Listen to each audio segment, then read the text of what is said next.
listening to another episode of a Colorado Craft Podcast by Mile High Bourbon and Rye. My name is Zach. I'm the host of the episode, as always, and I'm extremely excited to be sitting here in a new venue. We're down at Crazy Mountain Brewing on 15th and Ogden in Denver.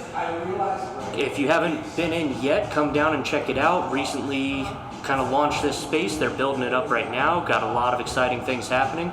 So I would highly recommend coming to check them out, and we'll be back here some more in the future. And then I'm also excited to be joined by a couple of brewers from the state of Colorado today. Go ahead and introduce yourselves. I'm AJ. I'm actually the brewmaster here at Crazy Mountain Brewing, working on my 18th year in the industry. And I'm really excited to have you guys here and talk about some craft brew stuff. My name is Manuel. I'm the co-owner, head brewer at Coal Mine Avenue Brewing Company. We are the first production brewery with an off-leash dog park in the entire country. I've been open 5.5 years now, and started out home brewing and professional brewing for about 6 years, so glad to be here. Awesome, good deals. That was actually one of kind of the starting questions, is how you guys got started in brewing. Home brew kind of sounds like a good start for a lot of brewers. Yeah, so I'd been home brewing about 10 years before we opened, and I was working in corporate America, basically project management for software development, and after a while my wife was also working, and that was in the financial services industry. It was a software team in one of those companies, and my wife was also working in a financial services company. So I grew out of my garage, 5 gallons at a time. You start out on the stove, then you start growing to all grain, and your equipment just starts growing. My wife got laid off, and it was her kind of goal to open her own business for us to be self-sufficient. And so when she got laid off, she called me up and said, "I guess we're doing this brewery." So that's how we got started. That's awesome. Chips just sort of perfectly fell into place to make it start. Yeah, so eventually the building on the homebrew equipment became a 7-barrel system sitting in a storage facility. Nice. So we got the space for it. It happens. And how about you? So for me, I'm from upstate New York originally, so I started out a brewery on the gang in Cooperstown, New York. Started out like anybody else, usually in the industry, on the keg line, washing kegs, packaging department. Became packaging manager there, warehouse manager, oversaw basically a lot of, like, half of production there. Okay. Homebrewed on the side, and then moved out here in 2016, and little by little just started taking on more roles with Crazy Mountain, took over all production, and now I moved into this joint and I'm doing all the brewing. So. That's awesome. Yeah. All right, so just because this is a curiosity of mine, your favorite style of beer to brew and your favorite style of beer to drink? I'm pretty basic when it comes to sitting down and drinking a beer. Usually I end up gravitating towards West Coast IPA, nice bitter pale. I've got an IPL on right now that I really like.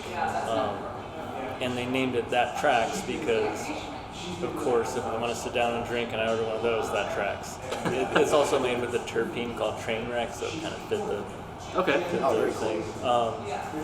As far as brewing, I really like being a little crazy and experimental, and it's me and a brewer.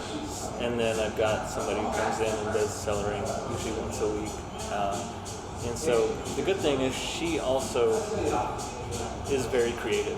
So we mesh well in that way. Hazy IPAs, the brew day's a pain, but I do enjoy producing them. Our sours tend to get really unusual, but in a fun way. So we've done like a peanut butter blueberry pancake goza. Well, interesting. Yeah. All right. Oh, maple syrup, blueberries, some biscuit malt, things like that. And then the sour. So we do things like that. We just like brewing. It's better than being in a cubicle.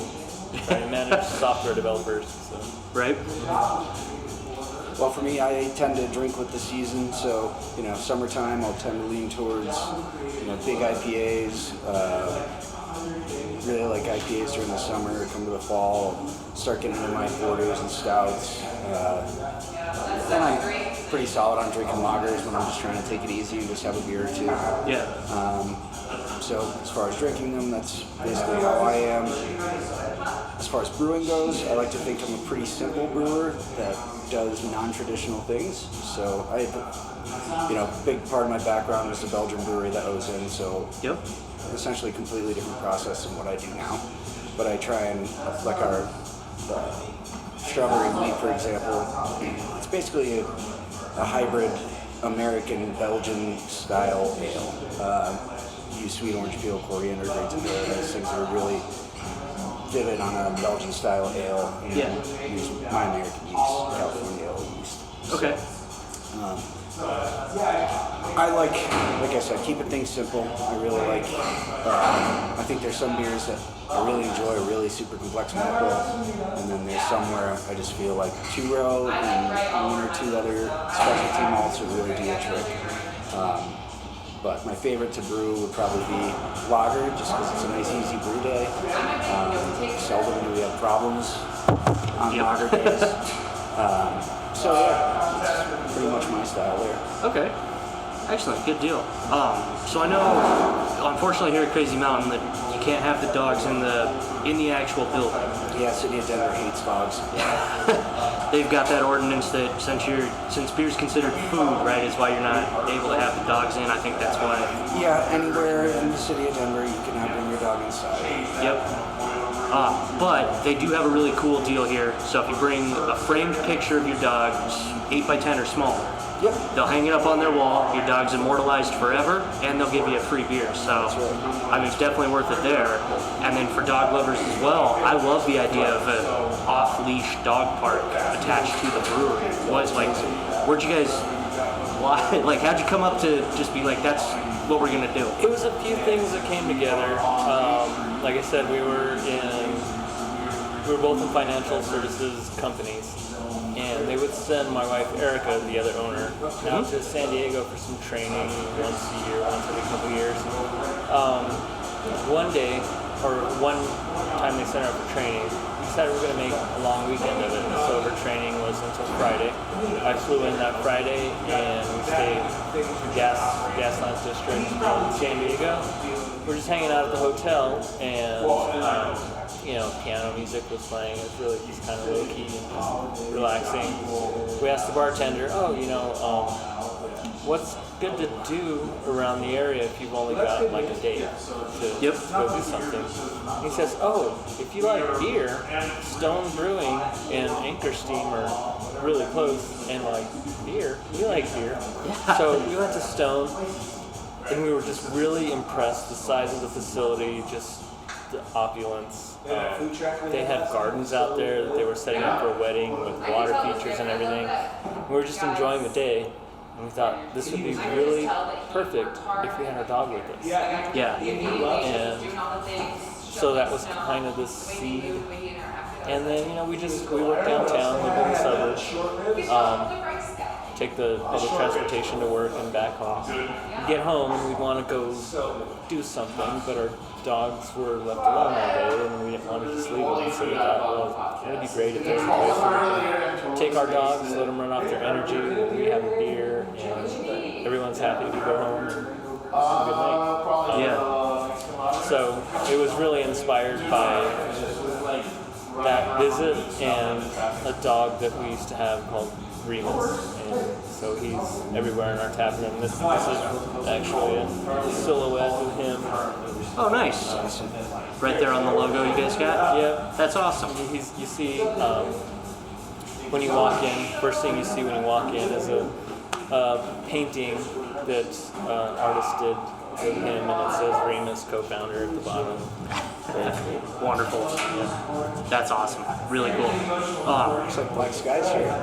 Oh, sweet. Late to the party, sorry guys, just running some errands and things that out of hand. That's all right. We can work with that, no problem. So we've already kind of started here talking, but if you want to go ahead and introduce yourself, let everybody know your name, what brewery. And So I'm Slava, and I'm one of the founding members of Black Sky Brewery.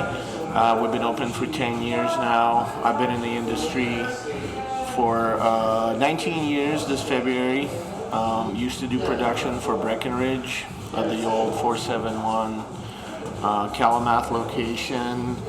Worked in one capacity or another at a liquor store, bar, brewery. Been doing production for about, I think, like 12, 13 years now. Okay. So. And Black Sky, I feel like I know the spot that's at. Where We're a brew pub. Okay. Yeah, so brew pub on Santa Fe and 5th. Usually have about 25. We have 25 taps for beer and a seltzer. Make our own root beer. Being a brew pub, 99% of the beer is being sold over the counter at the location. We have one outside account at Meow Wolf. Oh, okay. They carry our Kolsch. Okay. We took my daughter down to Mount Wolf, so that's. It's I an know awesome I've seen place. it somewhere. It was an absolute trip. Have you guys been down to that? It's something else. It was the weirdest thing I think I've done in a long time. Just an absolute trip. But so a question I asked both of these guys, and just kind of would like your thoughts on this one too. Your favorite style of beer to drink, your favorite style of beer to brew. My favorite style of beer to drink depends on the season. Sometimes I like hoppy beers when the weather turns cold. I like, more body. Yeah. So it kind of varies, but lighter beers in the summer, heavier, more full-body beers in the winter. Obviously, everything we put out, I have to have a pint of it just to make sure that it drinks. Well, sometimes if you just do a taster, it doesn't really quite do the job. You don't get like all the nuances of having a whole pint. But I mean, I'll fluctuate. Like for a long time, I didn't like any lagers, but I was, I'll drink a Pacifico now. Okay. For the longest time, I couldn't stand any of the super light beers. It was like when I first started in the industry, like lots of IPAs, stouts. My go-to when I go to like a dive bar, I'll still do like a Guinness or a Sierra Nevada. Okay.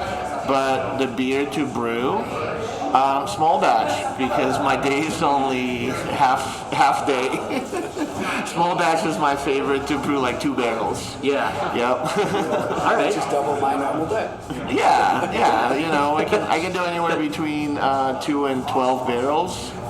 So anything that's small is kind of fun because you can come in late and leave early. Yeah. Right. But there's always those like 12, 14-hour days once in a rare while when something goes wrong. Yeah. Because it's just reality of production, like doing production type of work. So.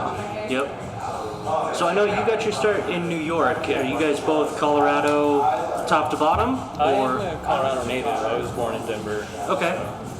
Been here all my life. Awesome. There's only probably 10 of us left in the state at this point. Yeah. Yeah. No, I was born in Ukraine and I grew up in Moscow. All right. And Los Angeles is my American home, but I've been in Colorado since January 2001. Have you been brewing? Have you brewed beer outside of Colorado or only in Colorado? No, I moved outside of Colorado for about 3 years. I lived in Hawaii, so that's when I worked at a bar. So it wasn't production, but was still involved in the industry. Other than that, no. I worked twice at Breckenridge Brewery. Then I worked at a couple bars here in town. I worked at a liquor store. Gotcha. All right. Always revolving around beer specifically. Makes sense. Yep. Yeah. So I know people who have read the website reviews and everything, listened to the show, watched the show for a while. Obviously, I've been more spirits focused overall, and so I know Colorado kind of offers some interesting pieces, especially when it comes to aging. Just different climate, different way that the spirit interacts with the barrel and everything. Is there anything that, like the altitude you guys have seen, or just the climate here that affects the beer production? Is there anything that you got to do differently, or is it pretty much? Nothing that I really have to do. I mean, your boiling point's a little higher. Okay. That's not really anything to deal with. But one of the best things about Colorado is our water is really good for brewing beer as is. It doesn't require a lot of, if any, tweaks. And you can still produce a good product. Whereas, some other places you might have to really adjust your water chemistry to make the beer turn out well. But And you still can, yeah, but it's a lot easier to add things to your water than take them away. Okay. So a lot of people go into like complete RO, so they're taking everything out and then they're putting everything back in at the levels they want to put it back in. Yeah. Reverse osmosis, charcoal filter, like zero, any mineral, anything, but you can get a free readout from, we're in Denver specifically. I know you're a little bit south, but in Denver, if you ask them, they'll give you a free readout of anything and everything that's in your water. And most of the time, I think our water is closest to actually Belgian water. It's not too hard, it's not too soft, it's pretty neutral.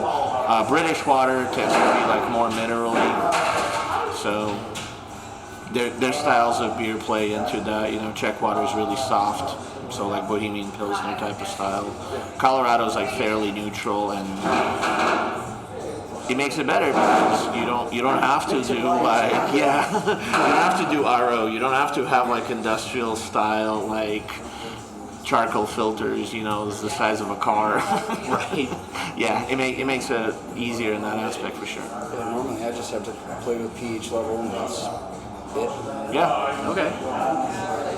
We'll add like calcium chloride, which is basically like briner salt, and then for British style, like IPAs and anything that's like hoppy, we'll do gypsum, calcium sulfide, because that's the water that they had when they were brewing those styles of beer. But you don't have to. I know people that do nothing to the water and still make great beers. Kind of heck, Colorado's had beer for a very long time, and the Coors Brewery credits that to the Rocky Mountain water, so Absolutely. there's definitely some truth behind that whole story.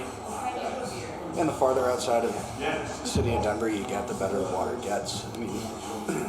Treatment levels are as concentrated as it can be down here to make it outside of Denver. Yeah. So the farther you get outside of Denver, the better and better the brewing water gets.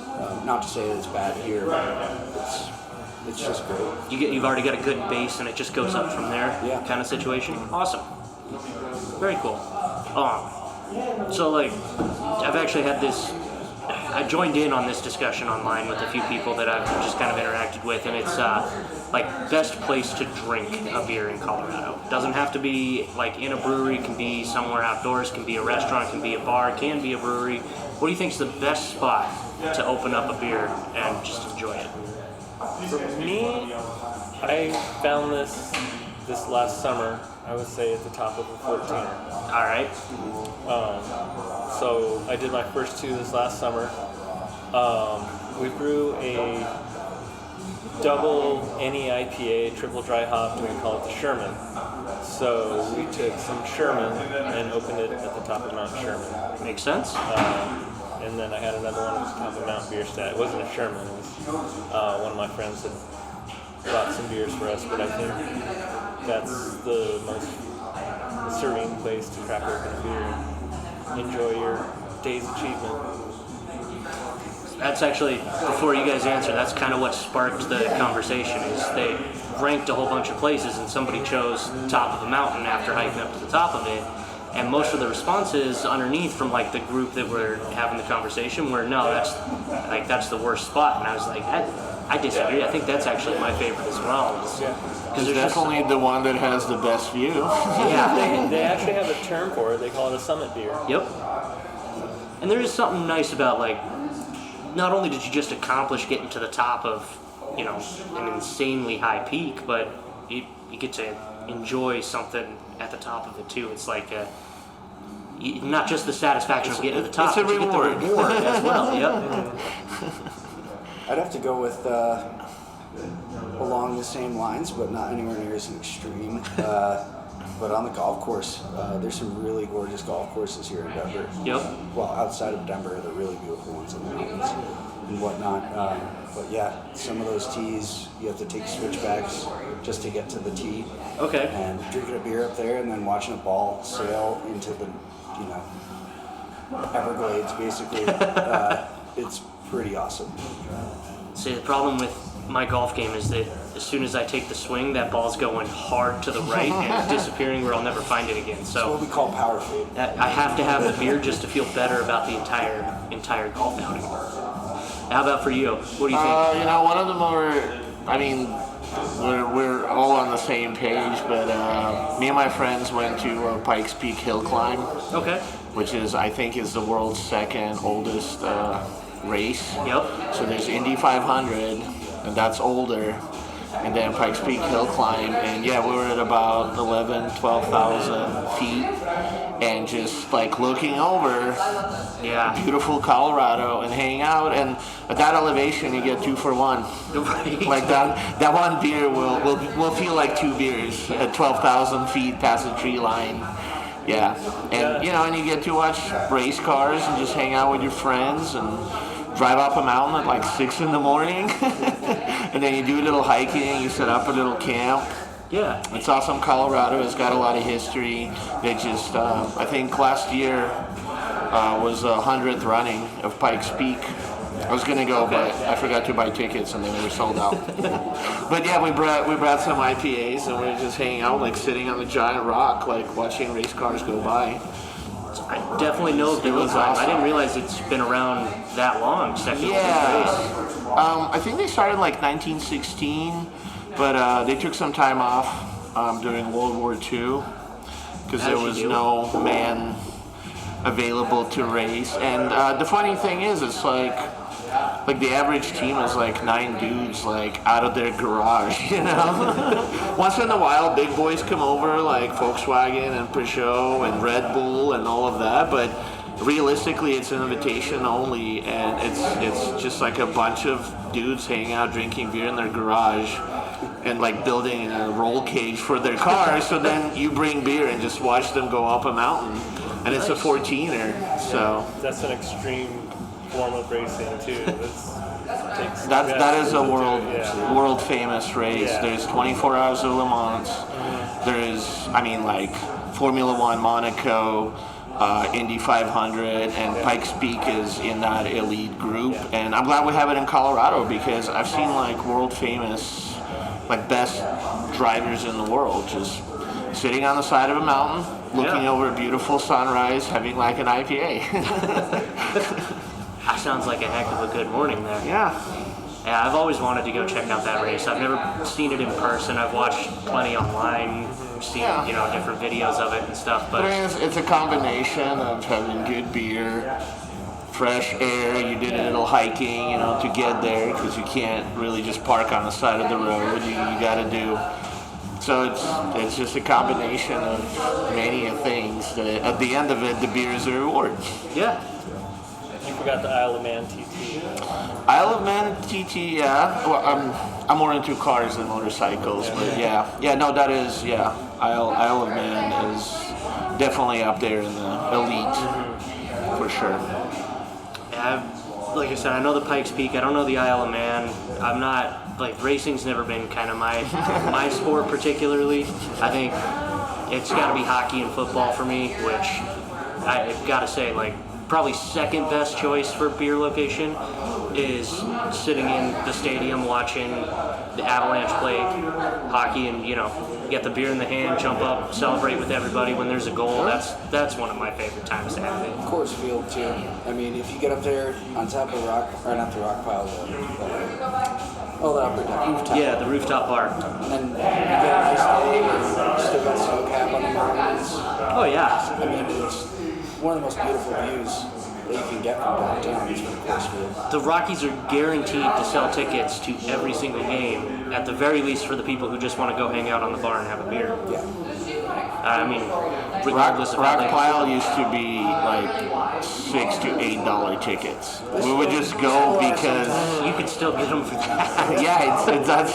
it's been like that like 20 years ago, and I haven't been lately. But yeah, you're like, what are we doing? I don't know. Like, let's get these like $6, $8 tickets and go hang out and have a couple beers at the stadium. It's easily the best, like, as far as view, I think it's the best bar in Denver.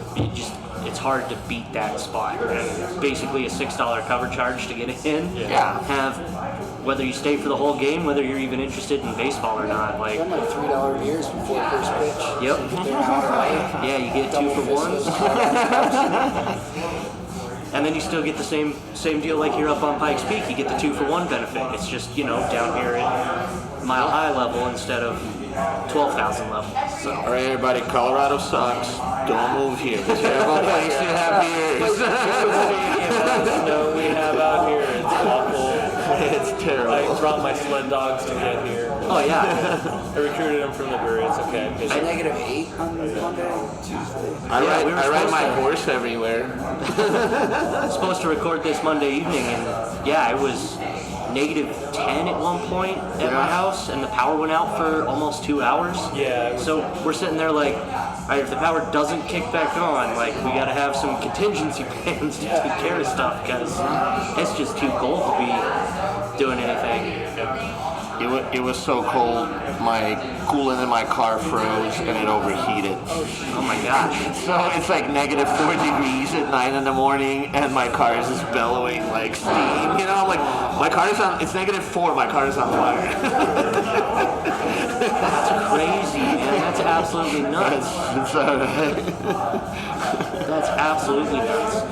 All right, well, before we go kind of anywhere further, real quick, I do want to just mention I've got a sponsor for this show.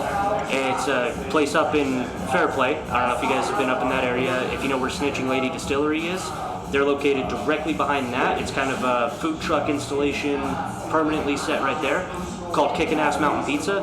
A little wood-fired oven. Set it down. They got a little food truck there. Everything's handmade. It's right there on the premises.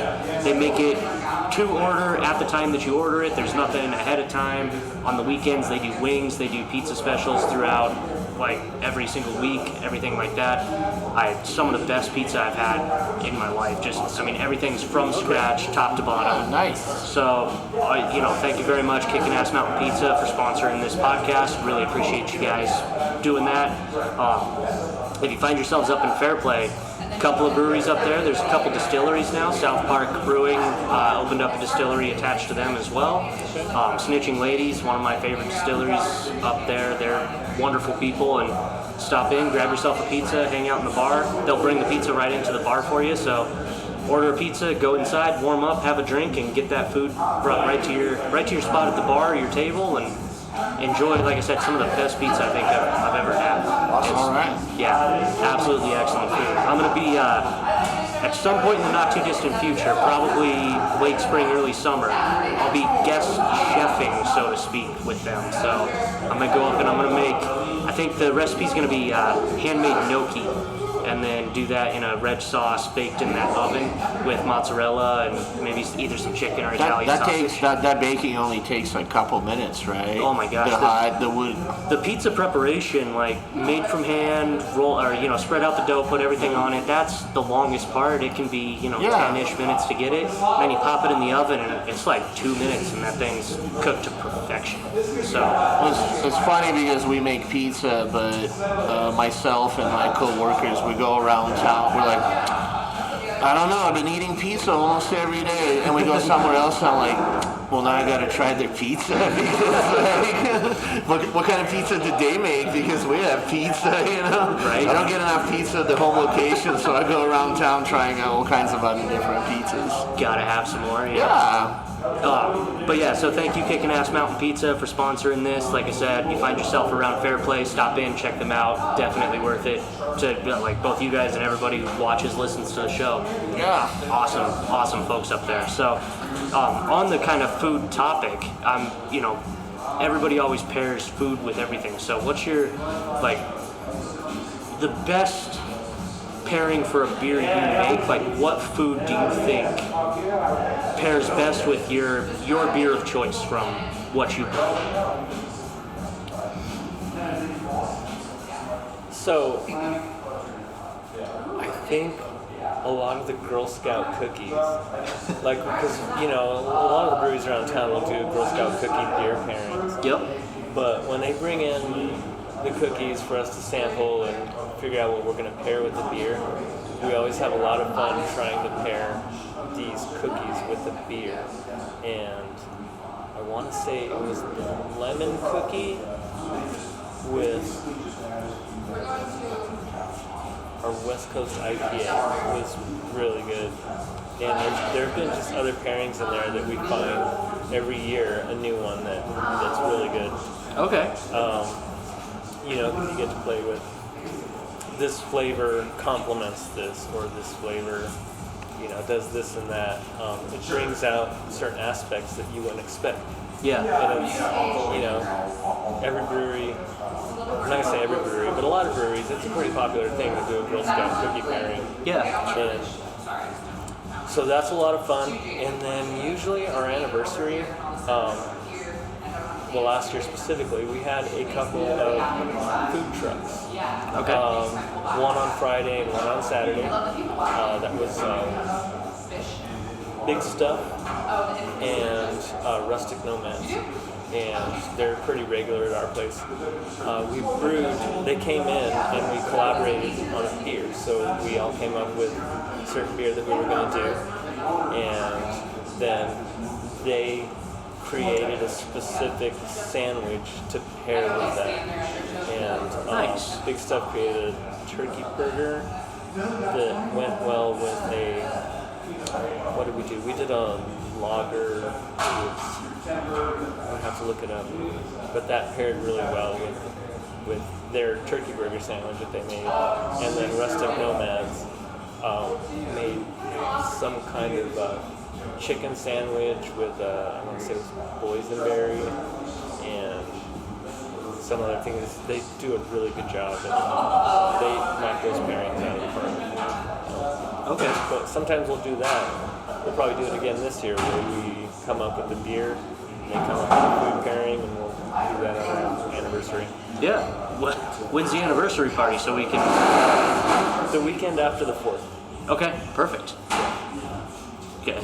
Count me in to be there because that sounds awesome. That's a fun weekend for sure.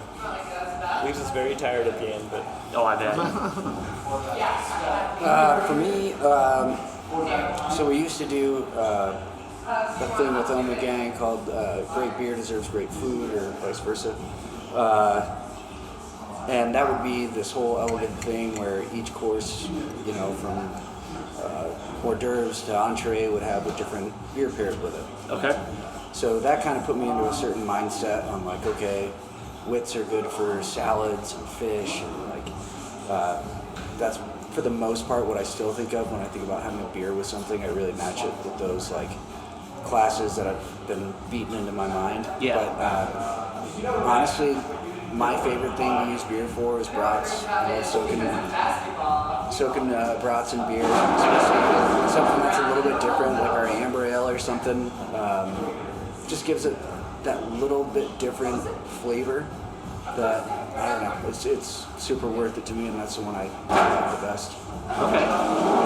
Yeah, no, there's traditional pairings, like you were saying.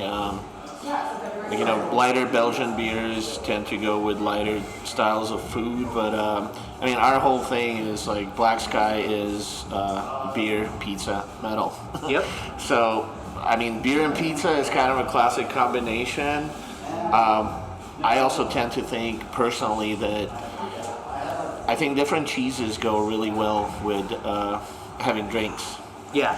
Like myself being, like I grew up until I was 14 in former USSR, and the way that we hang out, which is an old world kind of tradition, like people from, like I hang out with my parents, and we'll have beverages, and we'll usually have like cheese, cold cuts, some sort of pickled thing, whether it's actual pickles or a little bit of cabbage but some like nice light bread, dark bread, some sort of cheese, some sort of salami, ham, cured, prosciutto, and so those, like, I typically associate drinking with specifically just like snacks and hors d'oeuvres. Okay. Because as you can have a main meal, but then you're hanging out and you're drinking and you're having little, you may try like a sweet wine, like a port, or like a sherry, or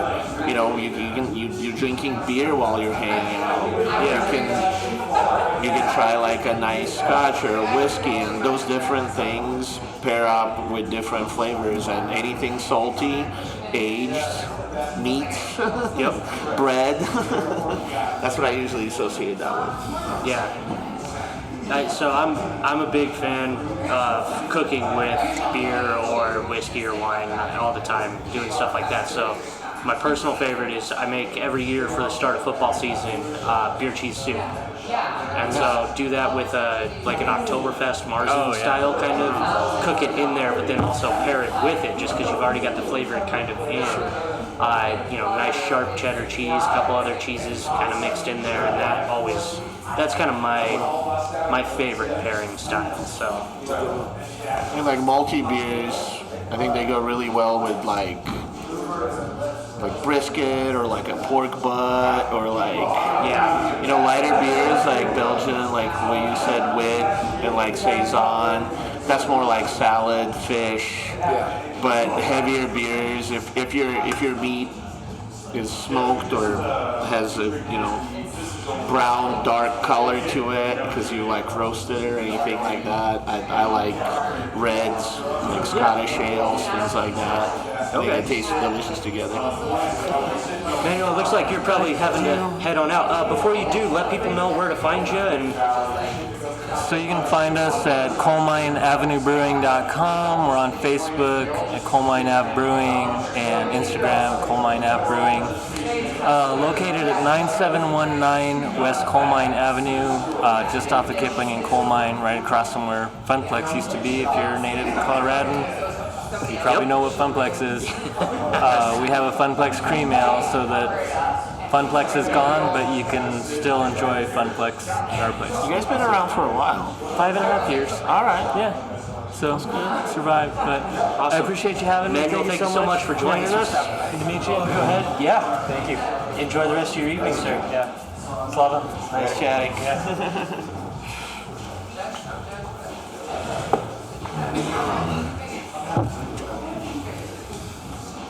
So this has been great. So just, a couple other kind of questions, whatever, for you guys sort of chatting here. Like, obviously the focus of this podcast has been and will continue to be Colorado craft. So just like kind of what's one of your favorite parts about living, being, working in Colorado? Like, what have you found, particularly working in an industry where you interact with probably a lot of people, you get to experience a lot of different people from all sorts of different backgrounds and everything. Like, what about Colorado really makes you, feel like this is a good spot to be? Colorado is a good spot because it's always been on the forefront, basically. I mean, it goes for craft beer. Brewers Association is here. We have Great American Beer Festival.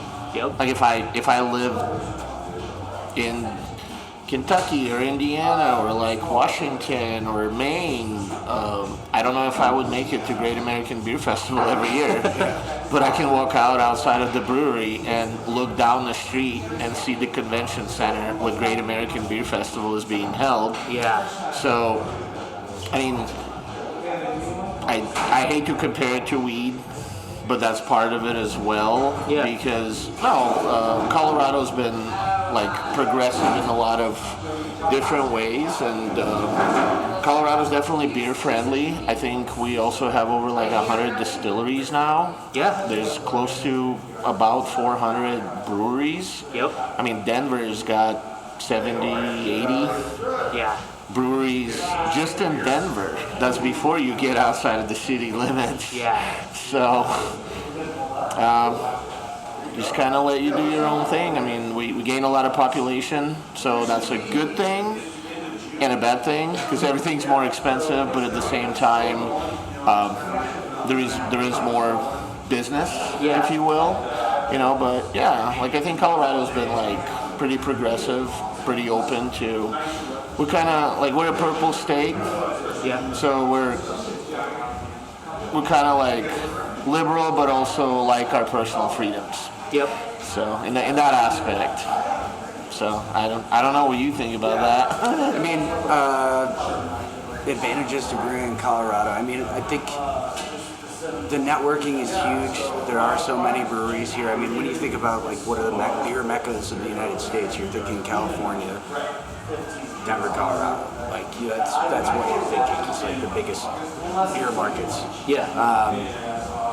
So I think the advantage we have is, like Slava said, there's hundreds of thousands of people moving here every year, which everybody wants to check out breweries. So you have this influx. Your return customers aren't as apparent, but there's a huge influx of people just checking out new breweries. So it's cool in the regard that you get to see new faces all the time. But I think the biggest thing for me is just the lifestyle of Colorado in general makes it more attractive to brew here than anywhere else. You have the mountains that are a fingertip away. Yep. How long have you been doing brewing? Brewing? Yeah, I don't think I've ever asked you that. We've been friends for years. Yeah. So from the homebrew scale, so I started in 2006. Is when I started working. Oh yeah. All right. Brewing, We did September discuss that shortly. 2006. All right. So really just started learning at that point. At one point I was, what the hell was my title even? I was a packaging manager, but I also did it was basically an excuse to get me out in the market and buy rounds of drinks for people at bars that we ordered beer at. Yeah. Brewery ambassador, that's what they call it. Okay. Yep. So I did that alongside managing, production. But yeah, always a hobbyist in craft brewing, just small batches, stovetop stuff at home. And then just through the years, I got trained at Ommegang to brew. So yeah, been kind of doing it for a long time. Ommegang makes some of my favorite beers. They always put out good stuff. Yeah, I mean, it's never bad. Right? It's, Three Philosophers. Yep. yeah. They're the ones do the Hennepin. Yep. Yeah, that's like one of my all-time favorite saisons. Yeah, Mine too. that's a classic example. Boulevard's Tank 7 is very close to Yeah. up there. But Yeah, Tank 7 is good too, but Just making sure that's still going. all right. Yeah, no, Hennepin's good because Duel's got the hand in all of that, right? Yeah, Duval owns Yeah, that's Old World East. Boulevard, That's Gang, and Firestone Walker. Yeah. And then they have all their sister breweries overseas. Yeah, that's cool. Still make good beers, and that's another thing is, you can talk smack about big guys like conglomerates and buyouts and all those different things, but if you make a quality product, you don't have to agree with the corporate culture of buyouts because that happens in this industry. That happens a ton. Yeah. But if you make a good product, Sierra Nevada, like Ken Grossman, is a billionaire for making beer. But he also started in 1979, the year I was born. But when I go to a dive bar, I'll either have like Sierra Nevada or a Guinness. Yep. Sure. Well, there's something, like you said, there's something to be said, even if it's kind of that you don't really agree, you want to, because I'm all about supporting, especially smaller local, like really trying to get that to be, and that's been the focus of kind of the website, the podcast forever, is I really like the smaller local craft, everything that there is, but like you're absolutely right. The big guys are big guys for a reason. They're putting out a solid product, and they have been for a long time. And regardless of kind of anybody's opinion on it or not, they're going to continue putting out product for a long time because it's good enough to keep drinking. Yeah. As long as they've been producing it. So Absolutely. same type of thing.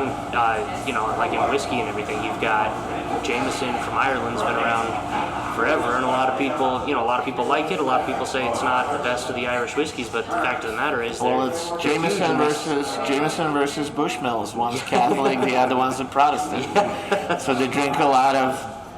I think Northern Ireland drinks a lot of Jameson, and then Southern Ireland drinks a lot of Bushmills. If I get my Protestants versus Catholics correctly. But yeah, I definitely think that's a big thing.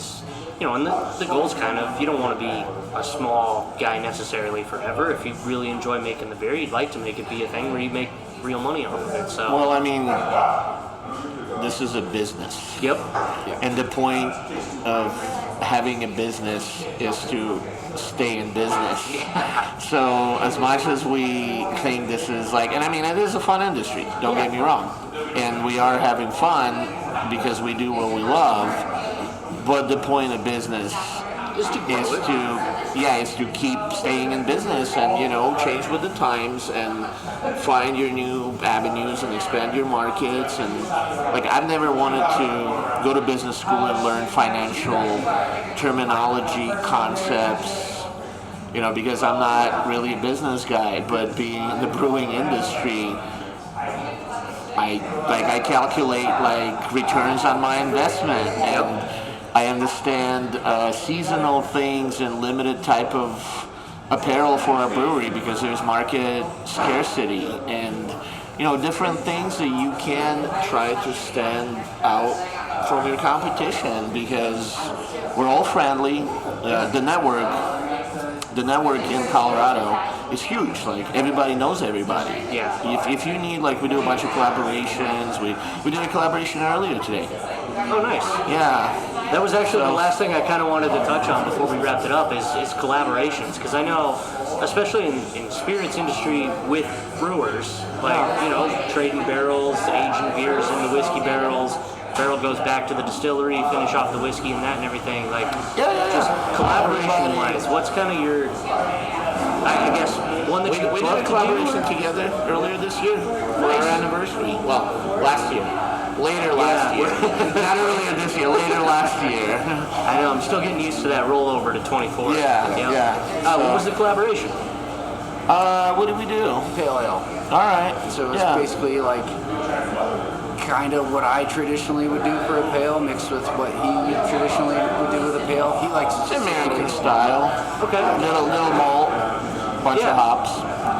Yeah. So we usually, for our anniversary, we try to do as many collaborations as we can, so we just put them on tap during our anniversary week. Yeah. Our anniversary week is usually right around Great American Beer Festival. That works out. So we try to do it a little bit earlier and a little bit later because doing back-to-back anniversary beer releases and Great American Beer Festival, we tried it one year and we all thought we were gonna die because you're there every day for a crazy amount of hours. It's too much work, and then you have to go to GABF, and then you have to come back to the brewery, and then you have to do the releases, and so we usually try to space it out a couple of weeks. Yeah, it sounds like a crazy amount of work to do that one. It is. But so, I know one thing, I haven't had as much experience talking to brewers, so first off, thrilled to be able to talk to you guys on this in general, but secondly, the collaborations, I know in the spirits industry in Colorado, like you said, 100 plus distilleries that there are now. Everybody basically knows everyone else. You go into any distillery and you can talk to them. Well, half of the people worked at the other half of the distilleries that opened the distillery, and same thing for breweries. Yeah, totally. And then the equipment gets exchanged a lot, and ingredients, and somebody bought a pallet of puree, they bought some blueberry, but they're not making that blueberry, or that was a seasonal, it's very well connected in Colorado. But I think that's one of the things that's really helped the spirits industry thrive, is just that that ability to work together. Yeah, Everybody's- Stranahan's was the first distillery open in Colorado since Prohibition. since Yep. Prohibition. And Old Man Stranahan, he's the one that started,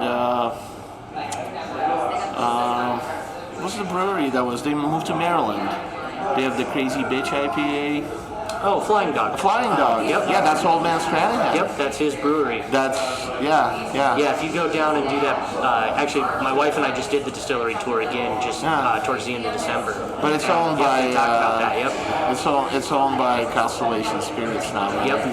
Yeah, they. Which is like Cuervo, I think, 1800. Those, which those you know guys. what? I'm not against any of that because once again, it's a business. Right, that's the ultimate. So you know what? If somebody, like people always like to say sold out, and I'm always like, no, buy in. Like I want to buy in too. You know, do you have a brand new Mercedes? Right. Because I don't. Those people do.